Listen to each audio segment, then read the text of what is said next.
Тук сме Сливен и Чара. Ето е Чара. И сме къде е героя, който бута най-много и застане. Чакай, ти трябва да... Повече БМВ няма да бутам. Да буташ БМВ. Не, той застана баш на гумата. Аз пострадах, обаче аз бях малко по-малко, защото бях отстрани. А пак той баш на гумата. Милен влезе, запали той БМВ-то, ето и там, дето е, на момата, която отишла да си прави селфи с БМВ-то на поляната. Обаче то му чорлило. И тя с летни гуми монеци.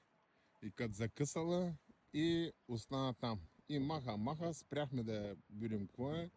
Милен каза, аз съм царя На офрода. на ендурото и сега ще ви покажа.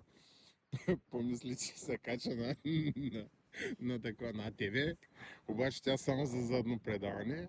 Като даде газ и ето го, Резултата. момчето най-много пострадало. Ето го сега с газ. Не, сега като се прибере днеска 8 март, като се прибере при жена си, не знам какво ще става. И аз съм пострадал, на лицето имах.